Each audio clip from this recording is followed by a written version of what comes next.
कथा आपण कहले जे ब्रह्मपुर सहर वृद्धि निश्चित भाव में ब्रह्मपुर सहर रास्ता को चौड़ा करने ये तो 6टी रास्ता को आम प्रथम टेकअप करूँ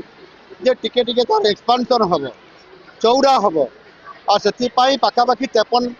कोटी टंका गोटे अमाउंट व्यवस्था कराई काम आरंभ करा किंतु संपूर्ण भाव में ब्रह्मपुर को एक तार पेरिफेरियाल को लेकिन किसी पंचायत को लेकिन गोटे ग्रेटर ब्रह्मपुर करने आम गोटे चिंता करूँ से तार डीपीआर ये डीपीआर प्रस्तुत करने मो विभाग को निर्देश या पर गलापर मुझे देवी ता आगु केवल से सिटी उपर जदिव डीपीआर कर ग्रेटर ब्रह्मपुर ये गोटे कर आगामी दिन में निश्चित भाव में ये ब्रह्मपुर सहर को आहरी अधिक गुरुत्व दिज्व जहाद्वारा मुझे कहती जे एठिकार प्रतिभा को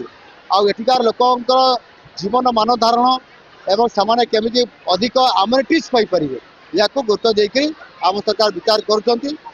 ब्रह्मपुर सहित जयपुर को जोड़ा इकोनॉमिक करियर एक कॉरिडोर हिसाब से या 6 लेन करवा 6000 कोटी ऊर्ध्व टंका व्यवस्था करवा एवं ता सहित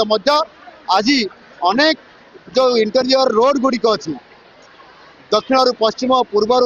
आपंकर पश्चिम एवं उत्तर रु पूर्व पर्यंत सबू अंचल को ये कवर करने आम पाखापाखि प्राय 45,000 कोटी टंकार एक बड़ गोटे पैकेज करूँ जो केंद्र सरकार भी आम वर्क्स डिपार्टमेंट को सिग्नाल देते ये अर्थ ओडिशा खर्च हम आने भित्तिभूमि क्षेत्र में ओडिशा निश्चित भाव में बहुत आगे रो कि शिल्पायन कहतु कि प्रति क्षेत्र में ओडिशा बहुत आगे रमर जो योजना अच्छी समृद्ध ओडिशा ता पूरण हो पार। धन्यवाद।